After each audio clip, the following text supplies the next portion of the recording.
একে তো কুরবানির ঈদ, তার উপর আবার বাড়ির পুরো পরিবারের পুরো সদস্যদের নিয়ে ঈদের পরের দিনে গ্রামের বাড়িতে দাওয়াত। একদিকে সবাই একসাথে অনেক দিন পরে দেখা হয়ে খাওয়া দাওয়া করার যে আনন্দ, তার সাথে আবার এত মানুষের রান্নার আয়োজন করাটাও কিন্তু গ্রামের বাড়িতে মাটির চুলায় একটু কষ্টকর। সেই সাথে ছিল ঈদ পরবী সালামি তোলারও ধুম। আসসালামু আলাইকুম, কেমন আছেন সবাই? বিশাল বড় একটা ডিশে কিন্তু পায়েস রান্না করা হয়েছে। সেই সাথে রয়েছে আরো অনেক ধরনের আইটেমের আয়োজন। এই যে যেমন বেগুন ভাজি, আর এখানে আছে 4 কেজি চালের গুঁড়ার আটা। গতকাল ঈদের দিনে যে গুঁড়া করা হয়েছিল সেই ভিডিওটাও কিন্তু আপনাদের সাথে শেয়ার করেছি। সাথে হাঁড়ি ভর্তি করা 8 থেকে 9 কেজি গরুর গোশ। আর এটা কিন্তু বাহিরের কোনো মানুষের জন্য না, আমার শ্বশুরবাড়ি পরিবারে আমরা সদস্যরাই অনেক বড়, যার কারণে এত বড় আয়োজন। আর এই সম্পূর্ণ আয়োজনটাই ছিল আমার বড় ভাসুর মানে হিয়ার বড় চাচার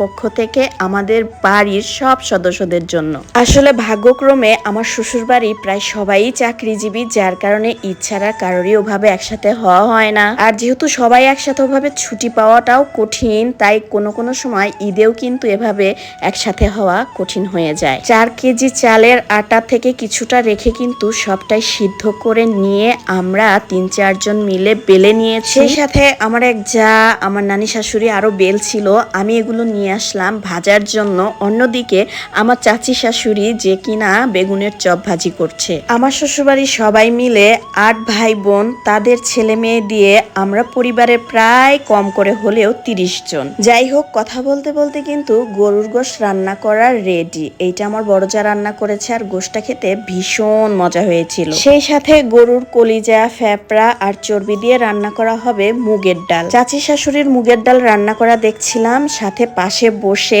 আমি এক এক করে চালের রুটিগুলো ভাজছিলাম।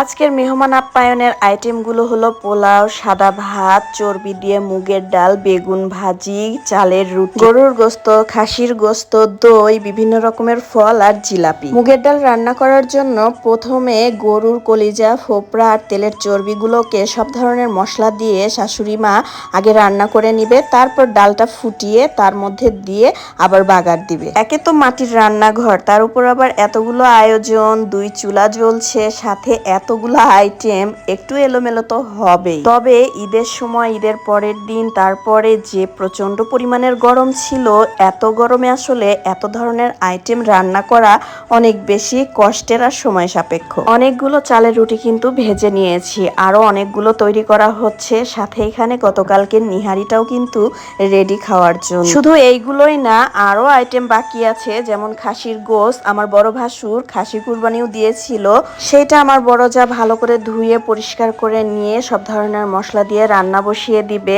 একদিকে রান্না চলছে, অন্যদিকে কিন্তু এতগুলো আইটেমের জন্য অনেক বেশি সময়ও হয়ে গেছে। অলরেডি আমার বড় ভাবি মানে বড় জায়ের বাড়ি থেকে তার ভাইরা চলে এসেছে, যাদেরকে দাওয়াত দেওয়া হয়েছিল। ওদিকে কিন্তু খাওয়ার সময়ও হয়ে আসছে, সাথে আমার বড় ননদ জামাইও এসেছে। আর আমি এক এক করে রুটিগুলো ভাজছি। যেহেতু 4 কেজি চালের রুটি, আমি কিন্তু অর্ধেকটা ভেজেছি, বাকি অর্ধেকটা আবার আমার শাশুড়ি ভেজেছে। দেখেছেন রুটিগুলো কত সুন্দর ফুলকো, আর এগুলো কিন্তু খেতে অনেক বেশি মজা গরুর গোশের সাথে। তার উপর তো জ্যৈষ্ঠী মাস, আমাদের বাড়ির যে কয়েকটা গাছ আছে প্রত্যেকটা গাছে এত পরিমাণে আম এসেছে, আর এগুলো কিন্তু পেকে লাল লাল হয়ে আছে গাছে। আর নিজের বাড়ির গাছের আম যেমনই হোক না কেন, খেতে কিন্তু খুবই মজা আর স্বাদের হয়ে থাকে। পরিবারের সদস্য অনেক বড় হলেও কিন্তু সবাই এবারও একসাথে একভাবে আসতে পারে। দুপুরের কিছুক্ষণ আগে ছোট ননদ জামাই আসে তার ছেলে মেয়ে সহ, তবে মেজ ননদ আসতে পারেনি, অনেক মিস করেছি তাকে। আর যেহেতু জ্যৈষ্ঠী মাস আর বাড়ির ছোট জামাই, আমি জিলাপি খেতে খুবই পছন্দ করি, তাই আমার বড় ননদ জামাই, ছোট ননদ জামাই দুজনেই 1 কেজি করে 2 কেজি জিলাপি নিয়ে এসেছে সবার জন্য। সেই সাথে ছোট ননদ জামাই কলা, আপেল, লিচু কিন্তু আমার সবচেয়ে বেশি পছন্দের ফল, এগুলো এনেছে অনেক বেশি পরিমাণে। আমার ছোট ননদ ননদ জামাইও সরকারি চাকরি করার কারণে ওরাও ছেলে মেয়ে নিয়ে বছরে কোনোভাবেই আসতে পারে না। এবার যেহেতু আরো একটা দাওয়াত আছে আর আমার বড় ভাসুর দাওয়াত দিয়েছে, সেই উপলক্ষে এবার অনেকেই এসেছে, তবে আমার বড় ননদও আসতে পারেনি। তার শ্বশুর বাড়িতে দাওয়াত থাকায় সে আর আসতে পারেনি। ছোট ননদ জামাই এত ধরনের ফল এনেছে যেন ফলের দোকান দিয়ে দিছে। যেহেতু দুপুর অনেকটাই হয়ে গেছে, অনেক মেহমানও চলে এসেছে, তাই এবার পালা সবাইকে খাওয়া দাওয়া করানো। রান্না তো সবকিছু এখনো কমপ্লিট হয়নি।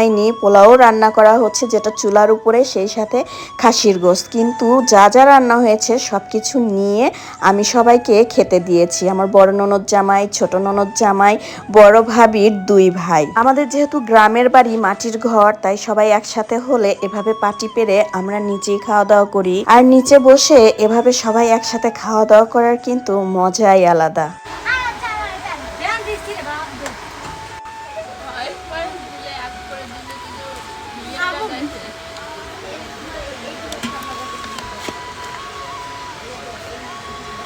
রান্না কেমন হয়েছে?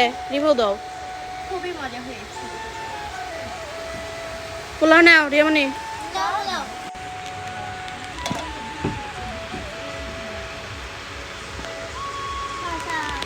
যাই হোক, সবাই খাওয়া দাওয়া করছে এক পাশে, অন্যদিকে খাসির গোস্তরা কিন্তু রান্না করতে করতে চুলার পাড়েই রয়ে গেছে, একদম কালো ভুনার মতো হয়ে গেছে। বাকি যে গোশতটা ছিল গরুর, সেটাও কিন্তু পাশের চুলাতে জাল করে রাখা হচ্ছে। ছেলে মানুষদের পরে ছোট বাচ্চারাও খেয়ে নিয়েছে, এক এক করে আমরা মেয়েরাও খেয়ে নিয়েছি। এরপরে পালা মেইন আকর্ষণ সালামি উঠানো। তাই সবাই এভাবে লাইন ধরেছে আর সালামি দিচ্ছে বড় দুলা ভাই। আমি তো দেখি এই ভালো করে আগে টাকা সালাম তো কেউ করে না। দুলাভাইকে করে লায়ক বানিয়ে দিছি, লায়ক লায়ক বানিয়ে দিছি, লায়ক।